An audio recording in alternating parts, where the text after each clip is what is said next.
guys have acquired players over the years and had to get them ready. What's the process of if someone new were to come in, getting them ready for a game in a couple days? Yeah, I think the biggest thing is just getting with the coaches. I think our coaches do a great job of getting guys up to speed, and you've seen that throughout this year already. Bringing in guys, getting them up to speed fast, and then letting them go out there and make impact and do what they're great at. And so that's stuff that I think the coaches really do well. And then at me as a quarterback, I just try to be on the same page with the guys that are in there whenever I'm taking a snap. Patrick, hypothetically, you had a receiver that was good at contested catches. Like, what's your comfort level in throwing like that, those sorts of throws on the field? Yeah, I think in my time, we've had receivers that can make some of those contested catches, and once you build that relationship and build that trust, you put them up there and let guys go out there and make plays. I think that's what's special about Coach Reed's offense is that it adapts to whoever's in there.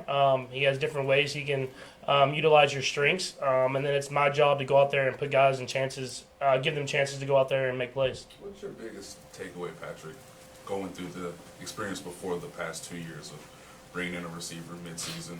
What are perhaps a good takeaway that you learned from it and something that you can use from that experience for this new one? I think the biggest thing for me is whenever a new guy gets into the building, is just getting on that same page as quickly as possible.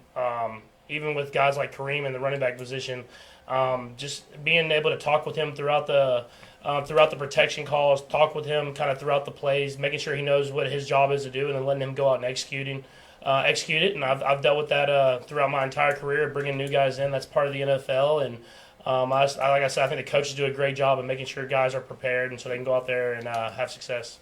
Patrick, what do you remember most about that last Raiders game last year, and what sort of it did for you guys, the mentality after that?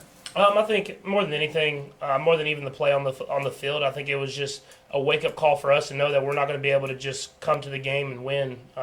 We kind of battled through the year, and it was like everybody was we were just trying to build. Especially, I feel like myself, we were just building for the playoffs. We weren't even worried about the regular season, and I think you've seen that mentality since then as the guys are really taking every single practice and getting the best out of it, so that every single week we can play our best football. And if we don't play our best football, we try to get better that next week. And I think that's translated into this season. And so we're continuing to get better as the season goes on, and that's how you have to play in the NFL. And it's still early, but I feel like we've had a great start to it. Does it seem to be that it would be just as much that way? You're just as conscious of that way as ever now that you're actually playing the Raiders again. Like that mentality is what would be front of your mind? Yeah, I mean, we know we're going to get their best shot. I mean, that's kind of how it's been every single week. But obviously, when you play a divisional opponent, like I've said in the past, it's a real rivalry between our two teams and our two organizations. You're going to get their best shot, and we're gonna go out there and match that and let the best team win. Is there any more to this one? I know they all count the same, divisional games, whatever. Mm-hmm. But you know, the talk afterwards that they had the secret how to stop you, the little Kermit the Frog thing, all that stuff. Does that resonate with you at all this week? I mean, I don't know if you would say resonates with me. I think just knowing that the competitive spirit that they have on that side is going to match the competitive spirit that we have. I think it's going to be a fun football game that we're going to get the best out of each and every player on that football field. And like I said, the best team will win. Patrick, with a guy like Max Crosby, what do you have to be mindful of when you're back there?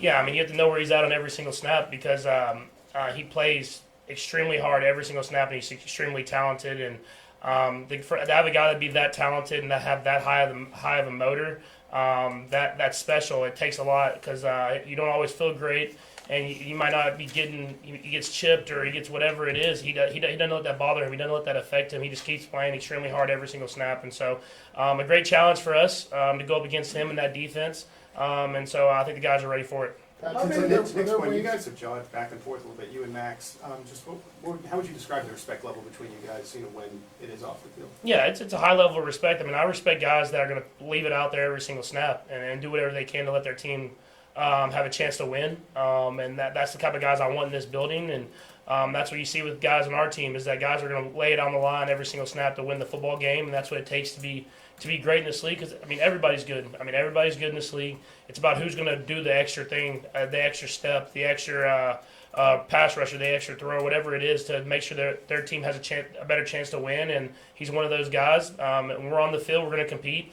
That's the type of guys that we are. But we have a ton of respect mutually between each other off of it. Patrick, are there ways Let's go across the room, Adam. Go ahead, bye. Just not to linger on this too much, Patrick, but that shot you took to the throat the other day, did you hear anything from Collins, or do you have any reason to know by now whether it was inadvertent or he felt bad about it? I honestly don't think it's that big of a deal. I mean, it's not like anyone got hurt or anything like that. I mean, I threw an interception. I was more upset about the interception than actually getting hit. So whenever you throw an interception, you set yourself up to get hit by somebody, and so that's on me. Dennis? As a quarterback who spent so much time with receivers during their offseason, I mean, bring guys down there and work with them, how big of a difference is it between having that whole offseason to work with a guy and that short time? I mean, clearly it's a difference, but how big of a difference is it for timing and stuff? Yeah, I mean, it probably affects some things, I think, at least initially, but at the same time, I mean, in this league, you have to be able to adapt fastly, and I think that's something that we've been great at is putting guys in position to succeed, getting the reps when we can throughout the week, and then at the end of the day, you got to go out there and play football, and obviously you want as much time as possible, but at the same time, you have to be able to adapt and on the fly and make stuff happen whenever you're out there. Todd?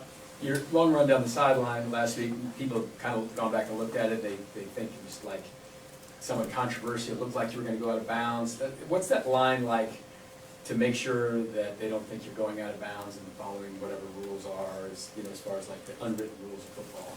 I didn't believe on that play right there I was really showing like I was going to go out of bounds. I don't want to ever put a defender in a bad spot. I mean, I know that we're all competing, so I'm going to, when I go out of bounds, I'm going to go out of bounds. I'm not going to try to fake a guy out by using like a loophole in the rules. At the time, I was going to cut back and get the first down.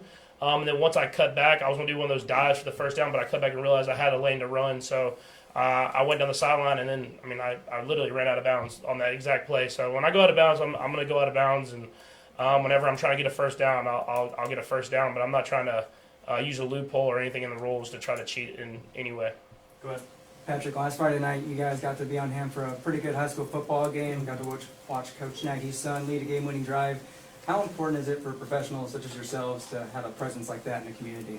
Yeah, I mean, one in the community, I think the Chiefs organization in general has had a great history of having a great presence in the community. It's something that Clark Hunt talks about in the first meeting we have every single year is giving back to the community because they give so much to us and being at Arrowhead every single week and showing support to our foundations. And so just being out there, being at a game, being at a sport I love, letting my kids run around, and then seeing Coach Nagy's son and Coach Merritt's son go at it. I mean, those kids I've seen grow up. So it's cool to see them live out their dream. Both of them will move on and go to Division I colleges. And so it was cool to see their last matchup that they'll get to go up against each other. And it was a great football game. We'll do our last four. Go ahead, Adam. Patrick, in what ways have you seen Kareem make a difference in the running game since he's been here? Yeah, I think he's just done a great job of getting what's there and then making plays whenever his number's called. He seems like every single time he's falling forward, getting 5 yards, 6 yards, whatever it is, and that makes my job easier at the quarterback position and the offense just in general when you're in those advantageous situations and down and distances. And so Kareem has done a great job. He's done a great job not only running the ball, catching the ball. He's done a great job in pass protection.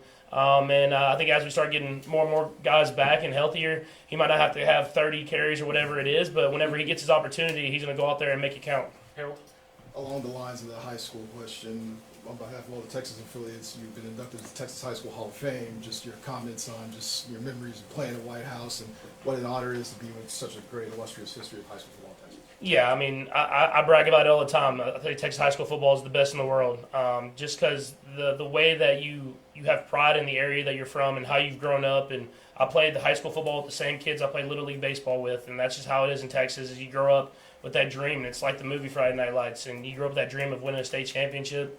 I wasn't able to do that then, but we had a lot of fun times, and I still look back and watch. Even last week, I looked at the record of my high school football team. I just have so much pride in the area that I grew up in, and it's a tremendous honor to be in the Texas High School Football Hall of Fame just because of all the great players and great people that are in it. Patrick, I know that there's been obviously a perception that Travis is not great at blocking, but from your example of watching him and seeing what he's done this season, what do you think people don't realize about how effective he can be at blocking? Yeah, I think he's a winner, man. I think that's more than anything. He doesn't care how we win.